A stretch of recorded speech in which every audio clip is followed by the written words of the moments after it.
Hola a todos, el Señor Jesús les bendiga grandemente. Hoy daremos continuación a ese estudio bíblico tan especial que comenzamos hace unas semanas. En este capítulo, que es el segundo capítulo, vamos a tomar un tema fundamental que se titula Una enfermedad universal. Aquí comprenderemos lo grave que es el pecado delante de Dios y las consecuencias que tiene para nuestras vidas. Así que para comenzar vamos a definir el pecado. En el hebreo, que es el idioma original del Antiguo Testamento, la palabra pecado transmite la idea de errar al blanco o desviarse de la meta. Pero vamos a la Biblia a ver cómo define la Biblia la palabra pecado. Santiago 4:17 dice que el que sabe hacer lo bueno y no lo hace, está pecando. Y Juan 5:17 dice que toda injusticia, es decir, toda maldad, se toma como pecado. Y primera de Juan 3:4 dice que las infracciones de la ley de Dios se toman como pecado también. Y cuando hablamos de infracciones podemos pensar un poco en nuestra vida secular. Por ejemplo, cuando infringimos una norma de tránsito, es normal que seamos sancionados por ella.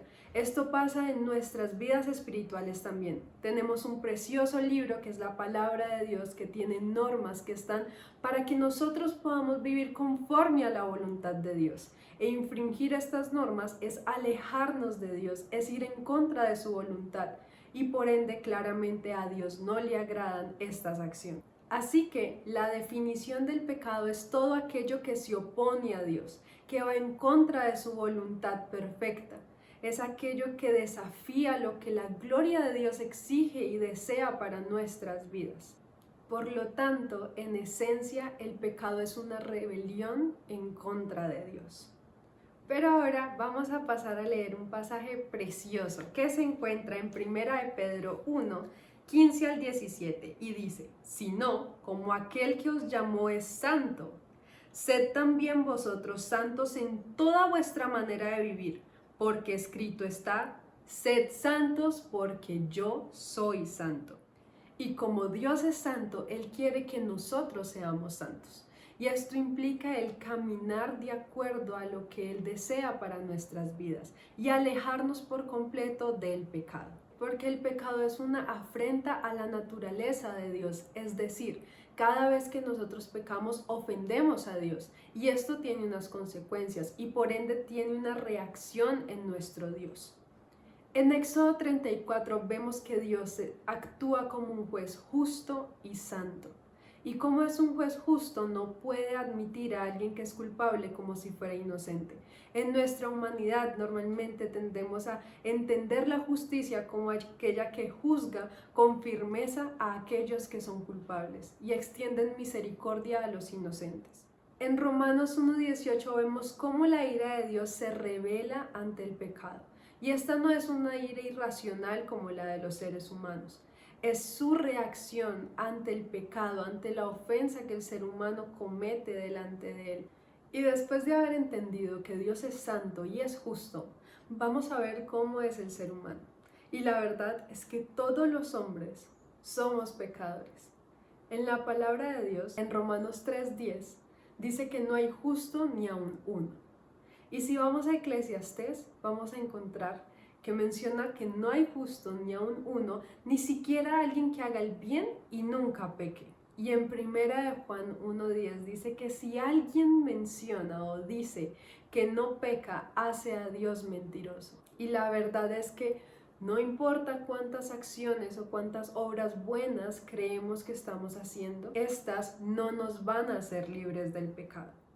Así que ahora entendemos que los hombres somos pecadores.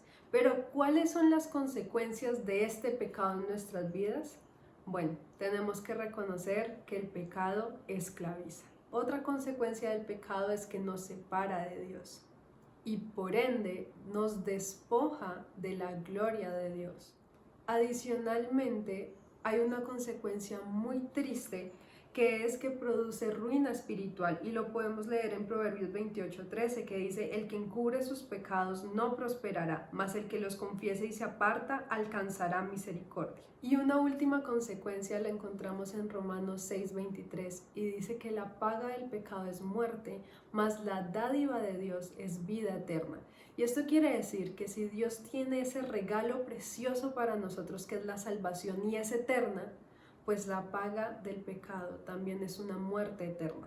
Y en la palabra de Dios podemos encontrar la muerte explicada desde tres aspectos distintos. El primero es una muerte física, y esto ocurre cuando el espíritu abandona el cuerpo, y solo sucede una vez.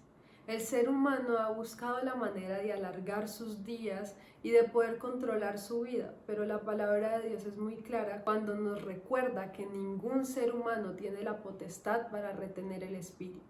Adicionalmente, encontramos también que la palabra de Dios nos habla de una muerte espiritual, y eso sucede cuando estamos físicamente vivos, pero espiritualmente estamos muertos. En Efesios 2:1-5 dice: y Él os dio vida a vosotros cuando estabais muertos en vuestros delitos y pecados.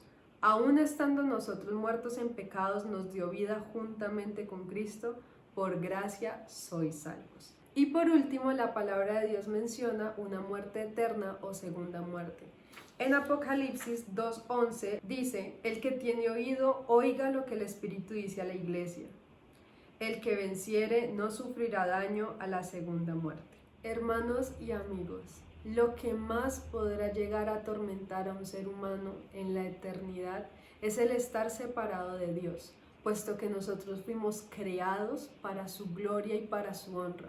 Fuimos creados para estar con Él por toda la eternidad, y alejarnos de Él no está dentro de sus propósitos. Pero tenemos una buena noticia para ustedes, y es que esa enfermedad universal tiene un remedio universal, y es el maravilloso regalo de la salvación. Así que Dios les bendiga grandemente. Esperamos que este mensaje haya sido de bendición para ustedes y que puedan estar pendientes del siguiente capítulo, en el que hablaremos de ese regalo tan especial que Dios tiene para nosotros, que es su salvación. El Señor Jesús les bendiga.